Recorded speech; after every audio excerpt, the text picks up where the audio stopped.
Alright, mega love shout out. Good afternoon, Mabsat. Ito, katatapos lang natin kay Aguirre. Ito, isunod natin na naman ito, mga Kabsat. Next po, punto na naman. Ito tayo, matinding lastada ang inabot ng mga embassy officials ng China galing kay Laila. Naka po, galit na si Dilima. Naka po, derail, pakinggan natin to. Sige, mukhang ginalit niya si Dilima, Putragis. Matindi talaga, ha? Sige nga, attorney, pakinggan natin yan. Pass forward. Alright, pasok. Wala nang maraming paligoy-ligoy pa. Diretso sa punto na. Maiksi lang ang komentaryo, pero diretso sa punto.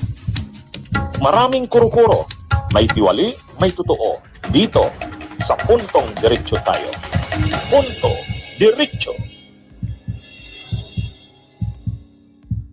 Sa isang mahabang Facebook post, ang mismong tagapagsalita na ng Chinese Embassy na si Ji Lingpeng ang sumagot sa nagpapatuloy nilang bangayan ng ilang opisyal dito sa Pilipinas. Bukod sa pagdepensa sa kanilang mga pahayag kamakailan, sumentro rin ang panibagong post ng Chinese Embassy sa naging pagtulong ng China sa Pilipinas bilang kapitbahay. Gaya noong COVID-19 pandemic, ilang naipatayong infrastruktura at kooperasyon sa larangan ng negosyo at turismo. Sa huli, sinabi ni G na sa kanyang pagbabalik ngayon sa Pilipinas matapos ang kanyang leave, magpapatuloy pa rin sila ni Deputy Spokesperson Gu Wei na sagutin ang mga sa tingin nila ay pag-atake at paninira sa China. Nilekturahan ni Laila de Lima ang mga officials ng Chinese Lektoran! Tama lang yan. Go! Tama lang yan. Talagang itong si Congresswoman Laila de Lima, matapang talaga. Alam nyo kung Matapang talaga yan, Attorney Enzo. Paano ba naman? Naging, tama ba? Justice Secretary yan. DOJ yan noon, mga kakabsat. anong sinabi niya sa mga officials ng Chinese Embassy? Ang sabi niya sa mga officials ng Chinese Embassy, mga kabunyog, mga kababayan, nandito kayo sa bansa namin, sa Pilipinas. Kung makapagsalita kayo dito sa aming bansa, matindi ang mga pagbabatikos ninyo sa mga officials namin. Sa kay Senadora Risa, Senador Kiko, kay Commodore J. Tariela. Dito may freedom of expression kayo. May freedom of expression kayo dito sa Pilipinas. Imagine ninyo, embassy lang kayo dito sa Pilipinas, nakikigamit kayo ng teritoryo namin. Guess ano kayo dito? Dapat naman maging sana ang mga embassy officials na ito. Maging isipin naman nila na nakikigamit sila ng teritoryo natin. Nakikigamit sila. Pero kung makapagsalita sila, free sila, malaya silang magsalita to the point na binabastos nila ang ating Senado. Kung makapagsalita sila kay Senadora Risa, kay Senador Kiko, kay Commodore J. Tariela, para silang hindi nakikigamit ng teritoryo natin eh. Pero sabi ni ni Congresswoman Laila de Lima, naunawaan namin yan kasi may freedom of expression dito. Doon sa bansa ninyo, walang freedom of expression. Diktadura doon eh. Communist China. Sa bansa ninyo sa China, hindi kayo pwedeng magsalita kontra sa gobyerno nyo. Pag nagsalita kayo, Takay kayo. Anong aabutin nyo? Dito, hindi na nga kayo mamamayan ng Pilipinas, dayuhan kayo dito, nakikigamit kayo ng teritoryo, pero malaya kayong nakakapagsalita. Pero matuto naman kayong magrespeto.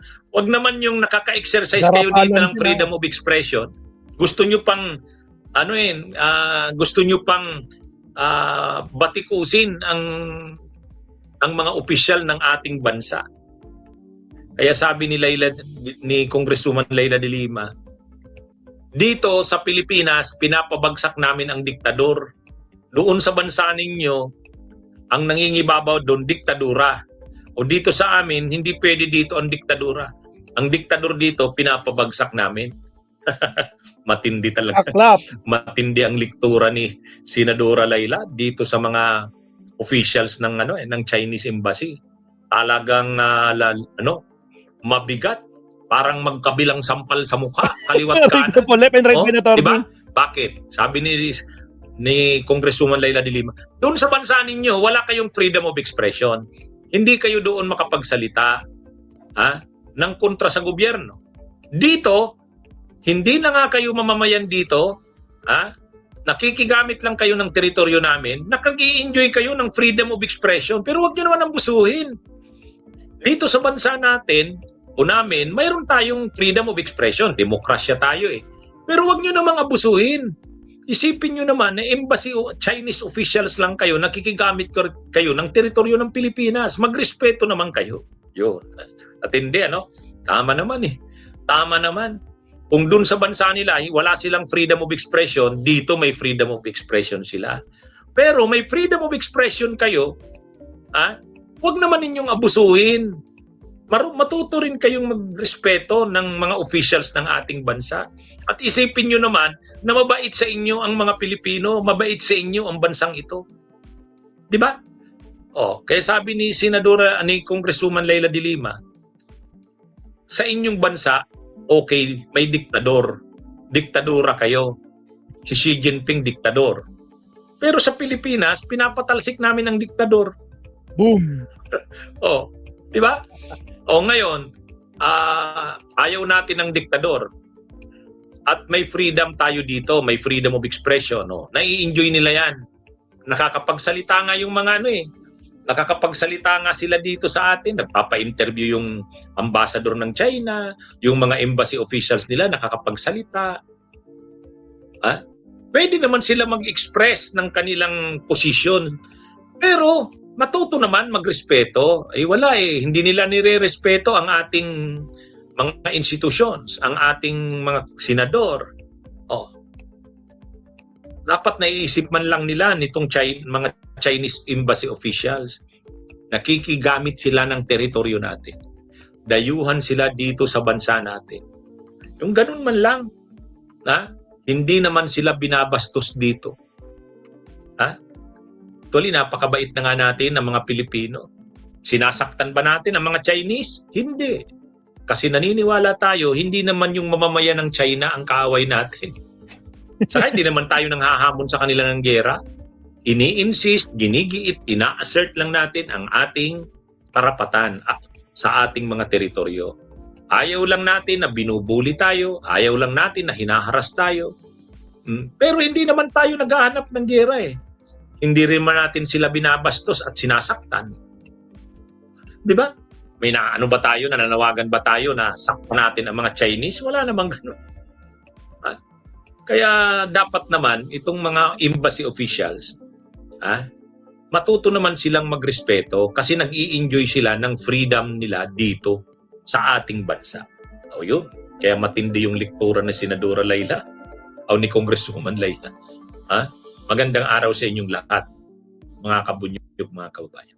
Alright. Salamat, Attorney Enzo. Grabe naman si Senator and former DOJ and now Congressman De Lima. Naka po. Nilecturean ba talaga? Putra guys, naka po. Feeling entitled kasi yung mga Chinese, sabi naman ni Katkat, no? Mga walang mabuting asal, mga mayayabang pa yan. Kahit saang bansa yan, pumunta, nagyayabang. Kaya nga nabibwisit ang mga mamayan ng bansa na mga pumupuntahan ng mga yan. Yun lang. Diba, Jonas? Tragis. Naka po. Mag-second to the last topic time. Dalawin nga natin nag-live ba si Attorney Claire kahapon? Wala eh. Knockdown kasi ako kahapon eh. Napagod tayo sa Attorney Claire. Nag-live ba si Attorney Claire kahapon? Nag-live siya.